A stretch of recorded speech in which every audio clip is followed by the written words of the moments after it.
Well, it's Wednesday, and you all know what that means. That means, as you know, AEW Dynamite. We have two matches involving, of course, the men's and women's in the first round of the Owen Hart Cup tournament, which, of course, we're going to see who's going to advance. We also are going to see some interesting matches taking place as well. We're going to see an official contract between Mina Shirakawa and Toni Storm for the AEW Women's title at Forbidden Door. So there's plenty of things that we're going to be seeing as well. Now, as for our news updates, which is going to be our last thing to do, we are going to have, of course, tell who's been booked, what matches are set, and what promotions are in, of course. And, of course, developments that are happening in the world of pro wrestling that needs to be addressed. So, let's get ready for another episode of Deleted Wrestle Zone.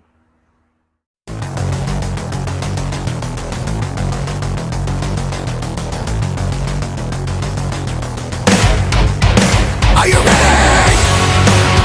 Get up, get up! Get up, get up! Get up, get up! Get up, get up! Get up, get up! Get up, get up! Hey everyone, welcome to Deleted Wrestle Zone, all things that it's pro wrestling with AEW, NXT, New Japan Pro Wrestling, TNA, the National Wrestling Alliance, various promotions, wrestlers, matches, and championships. I am your host, JR here. So, if you guys are new to the channel, welcome. This is the channel where we do a lot of pro wrestling reviews from various promotions, not only here in the United States, but also in Japan, Mexico, Canada, Europe, the UK, anywhere in the world of pro wrestling, which is not as big, but it continues to grow. Which is, we also do discussion videos, talk about various topics such as the wrestlers themselves, the promotions, factions, storylines, whatever we want to talk about. We also do more news updates. If I'm unable to put it on this episode, I can put it on a separate video by itself. We also do real-time news updates to keep you guys on alert if something has happened in the world of pro wrestling. We also do, of course, the Unagi Sayaka Watch and various other cool things as well. So if you like what you see, please subscribe to us. So click on that subscribe button. You'll be getting a lot of daily reviews and other cool wrestling content as well. But if you like this episode, please give us a like on the like button or a nice comment in the description down below. Now, all introductions have set aside, it's hammer time. But first things first, I want to do this for all of you guys.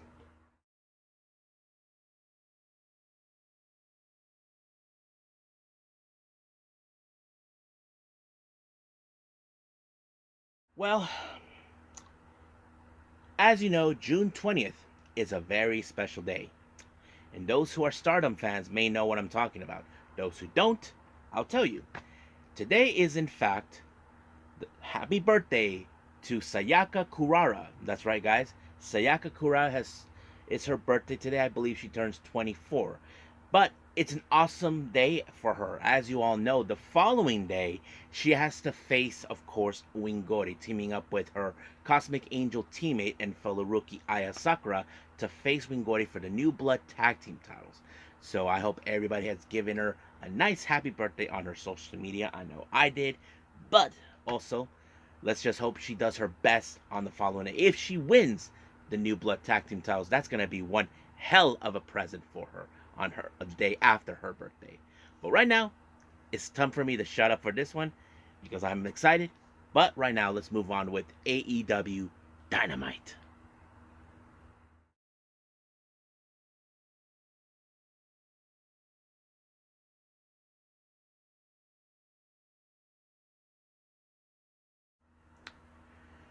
Alright, AEW Dynamite. We opened up with, of course, Rush versus MJF. Now remember, a couple weeks ago we did see the return of MJF, but Rush decided to crash the party and decided to pick a fight with him. Now it's obvious from what Tony Schiavone, he made a good observation and good valid point.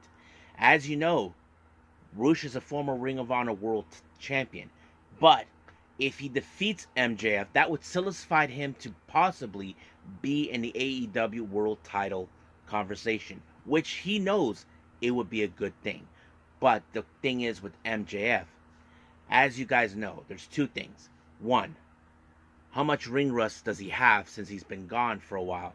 And two, can he withstand the kind of brutalness that this guy can do? I mean, you know Rush. He doesn't play by anybody's rules. He doesn't give a damn. That's what he does.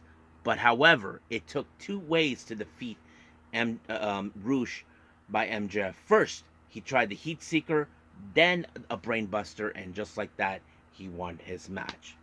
Now, for some odd reason, I don't know why, but the Cage of Agony decided to book a match with, of course, the advisement from the EVPs themselves. MJF will be at Forbidden Door, I believe, and he will face against Hechiseto. So that's going to be a very interesting match to happen. So we'll see where that leads us. Now, once again, as you know, before we head to one of our really next match, we do see an interview with, of course, Renee Paquette conducting with Kyle O'Reilly, Mark Briscoe, Dante Martin, and of course, Orange Cassidy. Now, and then of course, Jack Perry gets involved. He didn't say, he just left. Of course, Briscoe tells him, "Get the hell out of here, Jack Perry." But he tells people that it was true. Yes, that loss was disappointing, but we have no time to think about yesterday. It's time for today. That's what matters. And he's right. You know, the past is the past. Leave it, just move on. And, and it seems Kyle O'Reilly is really, really enthusiastic about the whole thing. I thought it was really, really fun. But let's see how that rolls.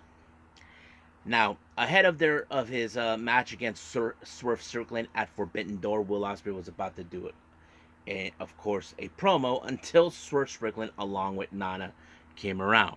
However, of course, Swerve decided to ask him, that you may have won certain matches. So he questioned him, are you going to have Don Callis by your side like last time? And Will said that he will not have him by his side. And I don't know if Will was realizing Don Callis, Trent Beretta, Kyle Fletcher, and Takeshita were right there watching.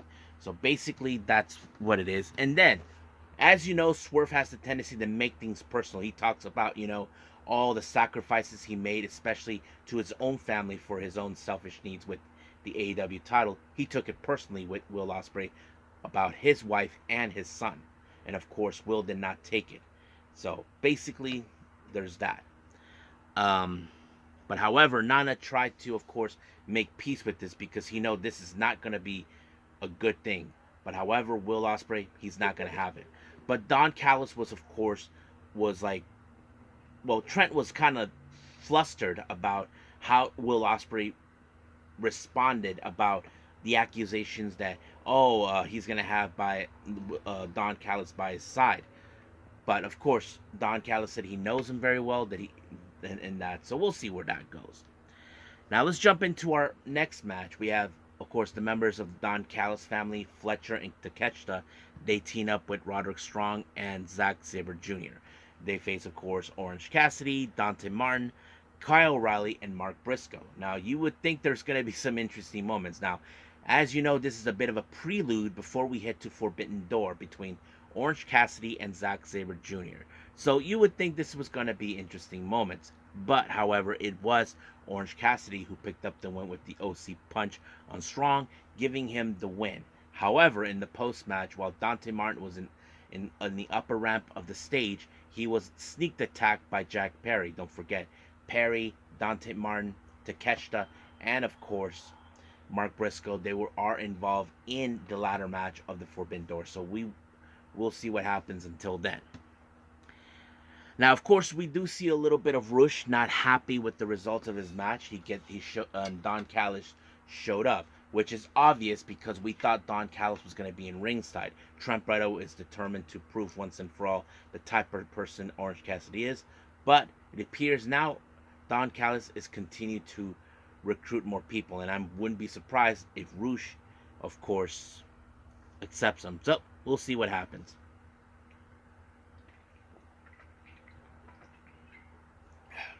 Sorry, I have to keep drinking water here. So anyway, our next match is an eliminator match for the AEW World Tag Team titles. Now, this is not a match where they win the titles, but if they win this match, if the challengers win the match, they get an opportunity of the titles. And of course, that's the Acclaim versus the Young Bucks. Now, when the Acclaim was attempting to do their little opening thing, effing Okada decided to interrupt and does his little joke, saying, "I'm sorry, I pressed the wrong button." But you would think that this match was going to be very interesting. However, Bowens took every beating as possible, but he refuses to stay down no matter what the Bucks tried to do. They tried everything, but luckily it was overturned when, of course, the combination of the arrival by Bowens, then the mic drops by Max, and then finally it was Bowens that picked up the win onto Nick Jackson to pick up the win. And of course, Daddy Ass comes out to celebrate with his boys, knowing that they finally did it. However, you probably know that the Bucks are not extremely happy with this result. So that means, of course, they may have to come up with a game plan how to deal with this. But we'll see where that goes from here. Now let's move on. Now we do see Hook and Samoa Joe, and once again Shibata with the camera. Well, they went for another strike against the Premier Athletes, but Mark Sterling, well, I like to call him the Weasel, he was smart enough to realize that there was going to be ambush. Luckily, it did happen. And then, of course, we didn't notice that they want a match 3-on-3, and of course at Collision. Of course, Hook was in, Samoa Joe, and then they looked at Shibata with his phone, that sort of thing. I thought it was really great. And everybody's having a blast with Shibata as his second career as a cameraman. I think that's awesome right there. Now, let's jump into, of course, a very interesting segment. The AEW Women's World Title Contract. Mariah May did the hosting, while we have our challenger, Mina Shirakawa and Toni Storm. Now, of course, there's certain words they would exchange and all that. Mina is confident enough to believe that she will walk out as the Women's World Champion. But however, once the contract was signed, and then later, of course, we did see Mina Shirakawa ask Mariah May whose side she will take. Will it be her or Toni Storm? So basically, she was put in a tough spot. But however, things did not go exactly like people would have wanted. Saraya, along with Haley Cameron, showed up, and they were sick and tired of those three being the most dumbest people in their own minds for what they see. But they did say they were not alone, and Anna Jay showed up. So basically, things got out of hand. But when things were out of hand, Toni Storm overturned it somehow, but all of a sudden she ended up doing the hip attack, intending to do it on Saraya, but she was pulled away at the last second, and Toni Storm went through the table that was used to sign the contract. So who knows what things are going to happen. So there's that. Now, our next match is the first round of the Women's Owen Hart Tournament. We have Chris Statlander versus Nyla Rose. Now remember, this is whoever wins this tournament will get an opportunity to challenge for the AEW Women's World Title at Wembley Stadium and All In. So you would think that this match was going to be a tough one. I mean, Nyla Rose, don't forget, she is the second ever AEW Women's World Champion. So that would put her on the spot. But, however, it was Chris Statlander with a tombstone pile driver that put it away. So, however, who was going to be her next opponent in the second round? Well, apparently that answer was going to be Willow Nightingale. Comes out telling her that once she wins her match in the first round, she will be facing Chris Statlander. So that's going to be an interesting thing to watch. So we'll see.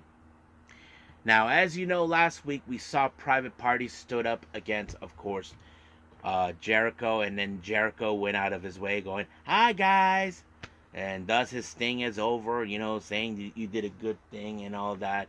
So that sort of thing went kind of pleasant. I don't know how you would say it, but yeah. Hold on a second. Bueno.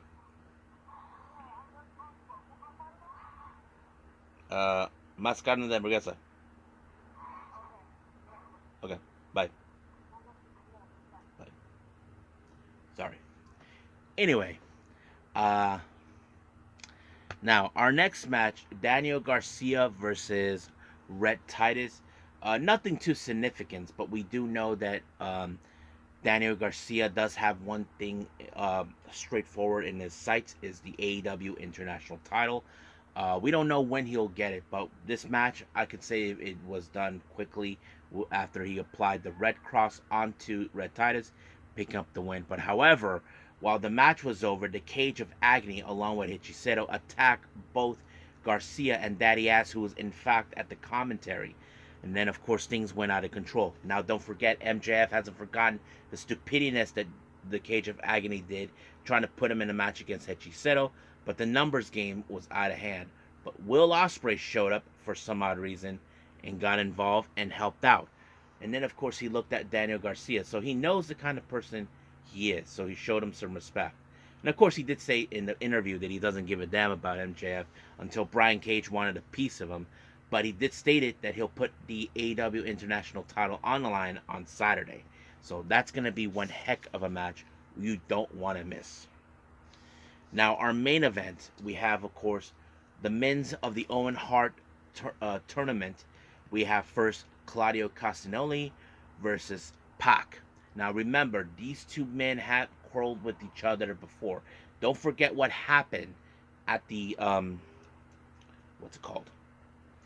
Oh yeah, at Blood and Guts, Pac turned his back, lost his temper on Claudio, and then of course on the Ring of Honor, and now this is a bit of a revenge for, of course, Claudio Castagnoli. So for Pac.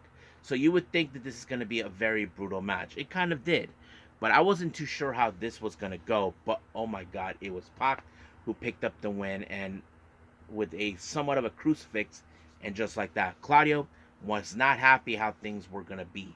So basically, it just went down the drain for him. And Pac, he's staring at the American Dragon. You know he wants a piece of him. So we'll see what happens down the road. Hopefully, those two will meet.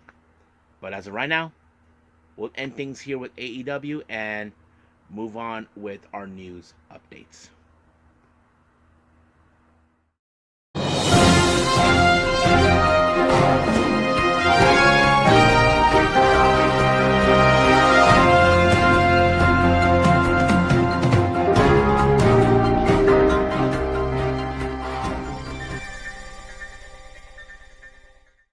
Okay, welcome to our news update. So let's begin with, of course, updates with the promotions on their upcoming events.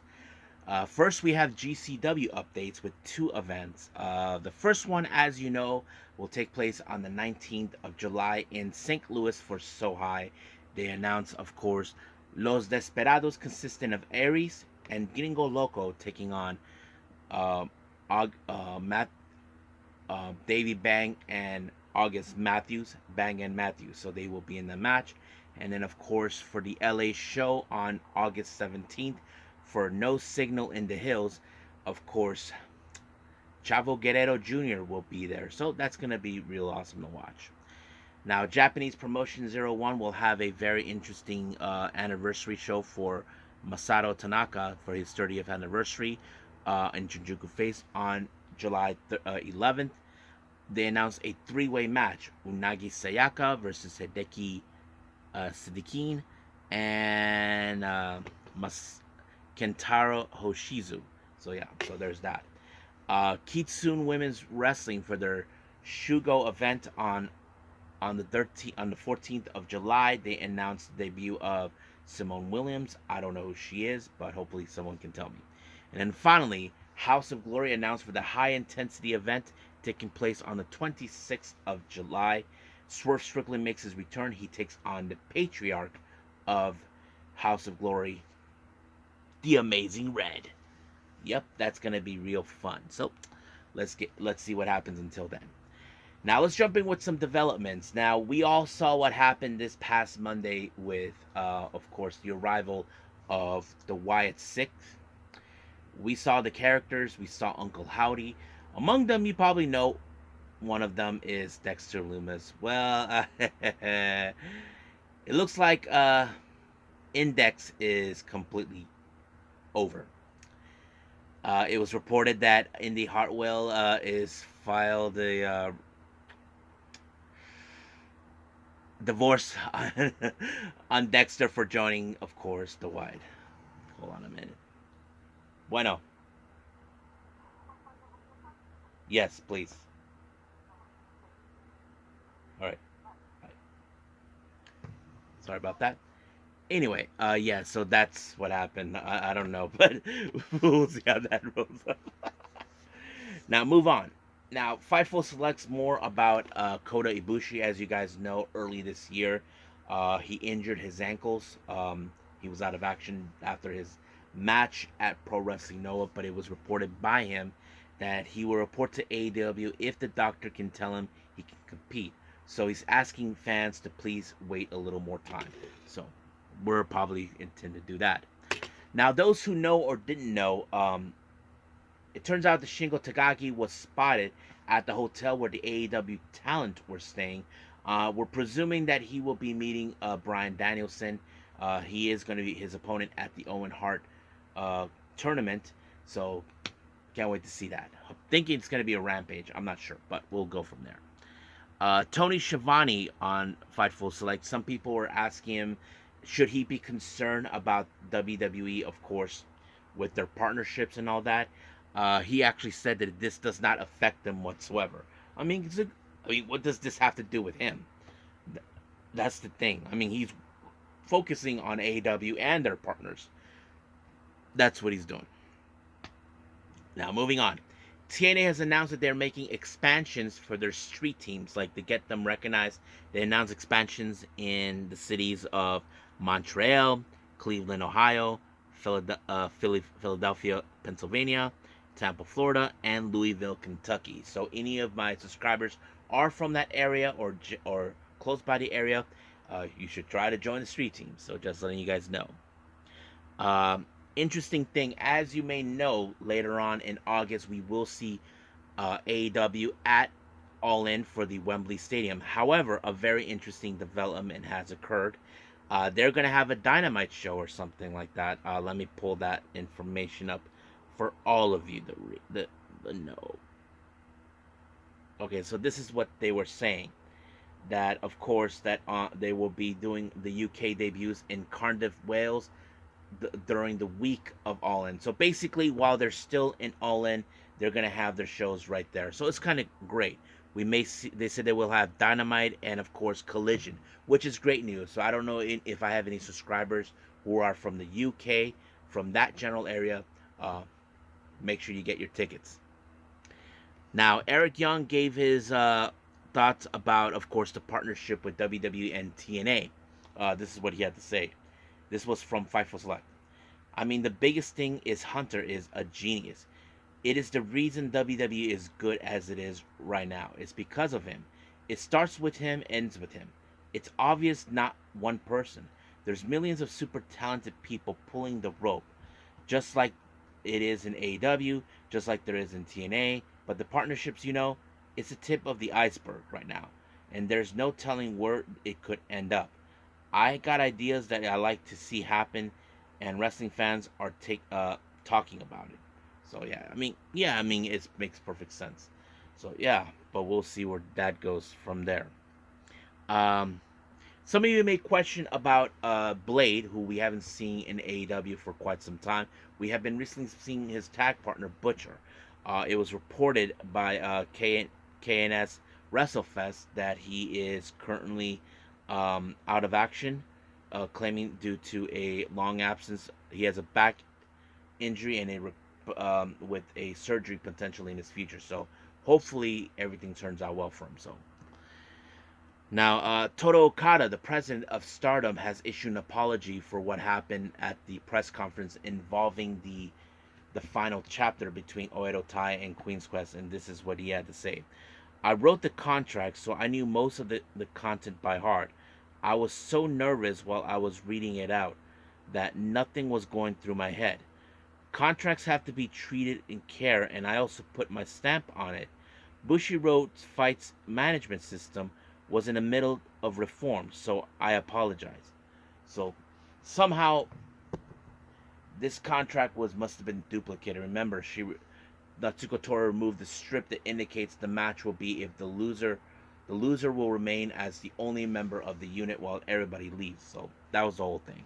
So the thing is, if this was cooked up by of course, Okada, then it makes sense. But he apologized profusely about the whole thing. Um, yeah. Now, Rossy Ogawa, as you know, I mentioned that Sari suggested we should have the match between her and Julia be about the Mighty Gold World Title, and this is what Rossy said. I don't know what you guys would think. That's what I would like. We created a red belt, but we haven't been able to hold a deciding match yet. Ideally, the winner would become the champion. So basically, he's starting to think maybe Suri's right. You got nothing is being decided what's going to happen to red belt. Recently, we saw the Superfly belt being in play, and so is the white belt. What about the red belt? So we'll see where that leads us from there.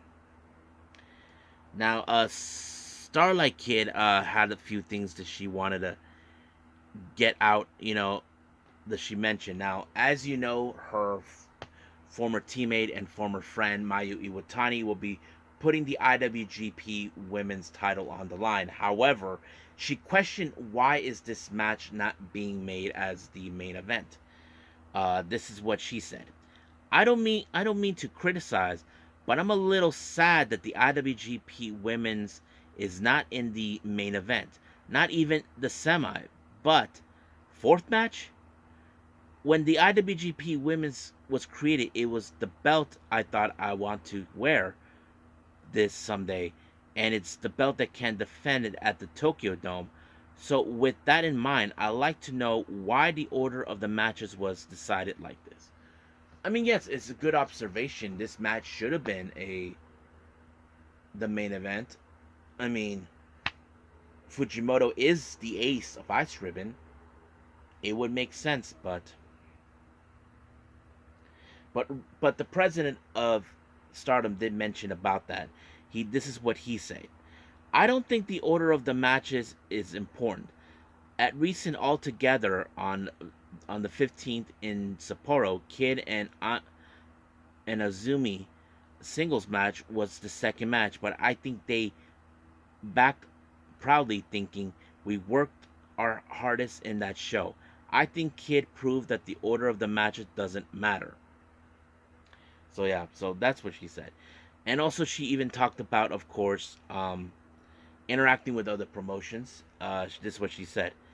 What I felt I will when I went to the Despy Invitational event was that I was think that it was okay to get involved with everything. I have many opportunities to appeal in other promotions, so I would like to appear in many more. However, whether I'm doing it outside or inside Stardom, I think it's better clearly to separate what's necessary for the current Stardom and what it's not. I think it would be exciting if we thought about the women's pro wrestling world as a whole. But even with that, I don't think the value of Stardom should be lowered. I think it's the best promotion for women. And as a member of it, this is my honest opinion.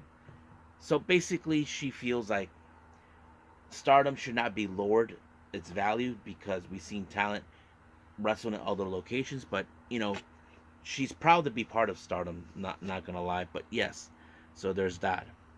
So we'll see what happens down the road. Now, finally, this is a very interesting development. Now, as you all know, recently I mentioned Nao Kakuta actually announced that she'll be retiring next month. But, however, certain matches, they asked her who would she likes to face in her final match as well.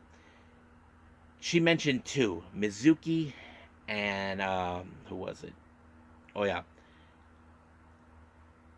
and of course Yuki Kamifuku. Now, um, on July 20th, Yuki Kamifuku will be her final opponent at Korakuen Hall. So that's been announced. And then, of course, this one was mentioned that on the 25th of July, Mizuki will be her Naokura's graduation match. So basically, that's going to be interesting to watch. So we'll see what happens from here on out with them. I'm kind of excited, but going to be a little sad once she leaves. So I think that's pretty much it what we have. So let's just call it a day. Okay, I hope everybody enjoys this episode. Gonna give you guys the good news. Hopefully, this will be the last time where I'm just doing one review at a time. Now, as I said, I did not have internet since Sunday evening to Monday morning, but from then on, I had no internet. But luckily, I was able to do as much as possible. So I'm gonna make up for what I missed out, like the Stardom shows, MARIGOLD, and a few others. So we'll see where that leads us starting now. But let's see. Just hope my internet doesn't go out again. So as of right now, I will see you guys in the next DWZ time, same DWZ channel. I must bid all of you adieu. So goodbye. Mwah. And have a nice day. Bang.